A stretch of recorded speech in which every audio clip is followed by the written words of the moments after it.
Can I film an entire underwater wildlife sequence on just a 35mm film camera? Probably, but what I'm going to show you is way easier.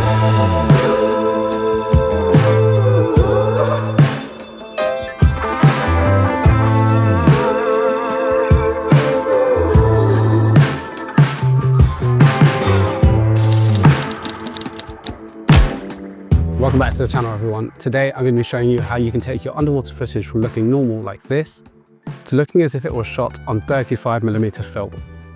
We're going to be doing this in Dehancer's film emulation software. Now, full transparency, Dehancer did reach out to see whether I would make this review video for them. And I was intrigued to see whether I could actually make underwater footage look as if it was shot on film. So here we go. I'm going to give you my honest review on what I think of this software. If by the end of this video you think that Dehancer is for you, you can use the code on the screen now or the link in the description below to get a discount on your Dehancer. So let's get straight into the video. First things first, what is Dehancer? So like I said before, it's a film emulation software, so it's going to make your footage or your images look as if they were shot on a film camera. Dehancer is compatible with a range of editing softwares. DaVinci, Final Cut, Premiere, Photoshop, and Lightroom are all compatible with Dehancer's film emulator. Now, once you've downloaded the software, it's a pretty simple installation. So let's jump into Final Cut and I'll show you exactly how it works. So I've loaded in a clip of a whale shark that I shot back in 2019 on my GoPro 7. It's shot in flat, not in log, because GoPro didn't have log back then. So flat color profile. I'm going to show you how we can go from this, which is a pretty standard video, to making it look as if it was shot on film pretty easily. Now, my workflow is always going to be to do all the basic color adjustments and edits first to the clip and make sure that Dehancer is the very last effect that I apply. So I'm going to go through and make the basic color adjustments and edits that I would do as if I were editing this for YouTube or for Instagram. So if we look at this, this is the before and this is the after. This is a pretty standard color grade that I'll do for a clip like this. Now, if we click on the effects tab and we look for Dehancer, we're not going to find it immediately. That's because it's not stored under the name Dehancer, but under film emulation. Then we're just going to drag the effect onto the clip. And you'll see that immediately it has an effect on the video, and it's because it comes preloaded with some film effects. I kind of prefer it that it didn't come preloaded with these effects, and this might be something that they address in future updates, but for now, let's go through and figure this out manually.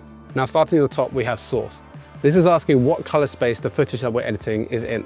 My footage is already in Rec. 709. Now, if you're using Dehancer as the first step in your editing process and you shot in something like S-Log or C-Log, you're going to want to convert it into Rec. 709 first before you do these edits. Like I said, I've already done all my major edits to this. All I want to do is do the film emulation using this Dehancer. So I'm not going to do anything in this first input tab. Then we come down to where all the fun begins. And here under film, you can choose which film profile you want to use for this clip. Now, in this drop-down selection, you can find a whole range of film potentials that you can use to alter your videos with. So Dehancer have used actual film to create near-perfect, accurate emulations of each individual film. So as I go through this list and click on different film stocks, you'll see how the color and light within the video changes depending on the actual film that I'm using. Now, there's a whole color science behind how Fujifilm reacts to light and different colors differently to Kodak, for example. And if you're a film nerd, you'll know all about this. You can actually go on the Dehancer website and study more about this to figure out which film emulator is going to work best for your footage. But me personally, I like trial and error. So I'm just going to go through this list and figure out which one I think looks best on this footage. Now it's underwater, so we're going to have to find a film stock that reacts well to blues. I think for this one, I'm going to go with the Konica Impressa 50. It's giving a really nice cinematic blue in the background, and it's also reacting really well to the whale shark skin tone as well. Now, I know as I'm scrolling down through this plugin, it can look a little bit daunting. There's a lot of settings that we can potentially play with, but it's pretty much just giving us all the options that we need, but you can do as much or as little to the footage using this plugin as you want. Now, the print section is where things get really interesting. This is basically how you take it from a video to being printed onto a specific type of film paper. Now, my favorite for this one so far has been the Kodak 2383 print. And you can see when I apply this, how much of a difference that now makes to the clip. It looks really good. It really crushes down those blacks and makes that blue in the background even more cinematic.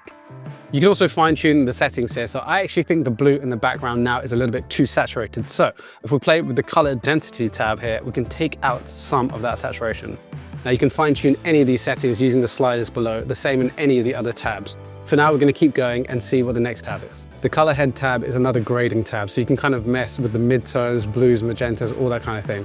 Like I said, we're not going to mess with the grading too much here, but this gives you even more power on how much you can fine tune the edits.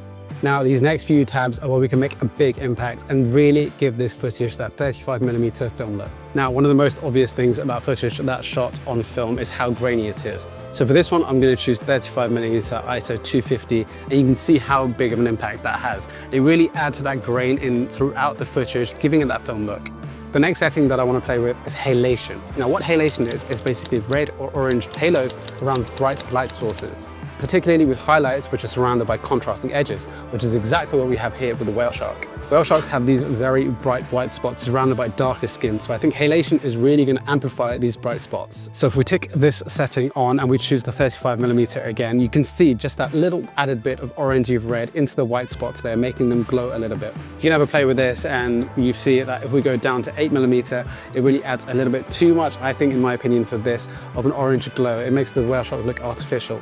So I think the sweet spot for this is going to be the 35mm one. Bloom is another setting that I think is going to do well in this particular clip. It basically adds glow to areas of high white density, which is exactly what we have at the face of the whale shark.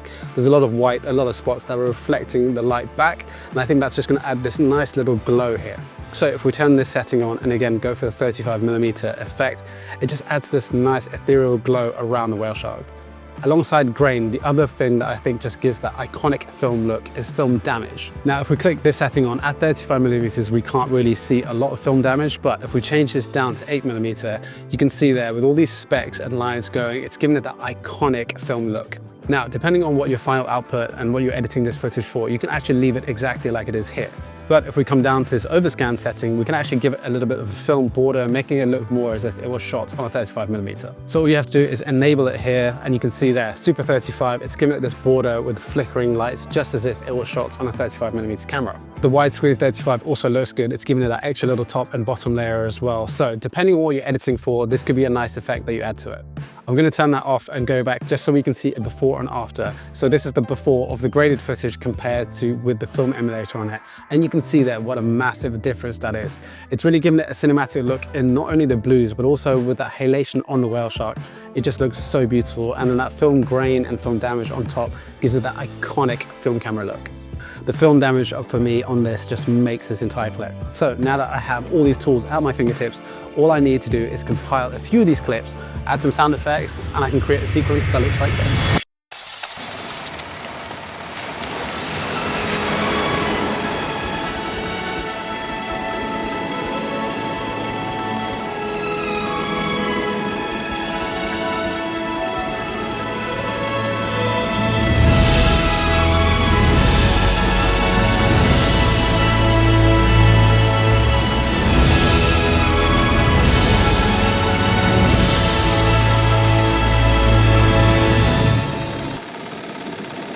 Now, I don't know about you, but to me, that looks like someone filmed it on a 35mm film camera in an underwater housing.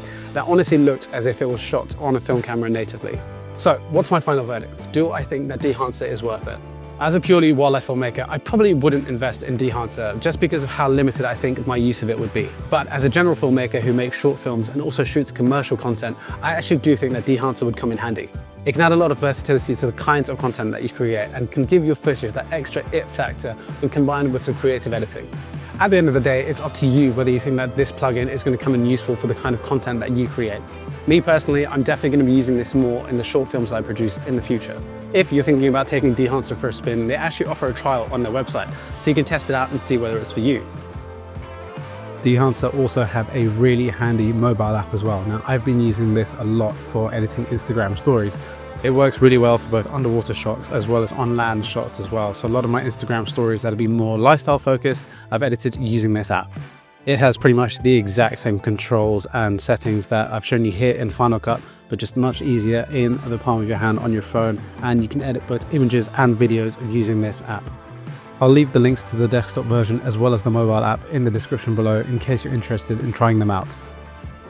If you decide that Dehancer is for you, you can use the code on the screen to save yourself 10% on your license. Hopefully this video has given you some insight into what it's like using Dehancer and the possibilities that it can have for your own footage. Let me know in the comments below if you have any questions or if you found this video useful. As always, hit that like and subscribe button. It really helps the channel to grow. Thank you all for watching, and I'll catch you in the next one.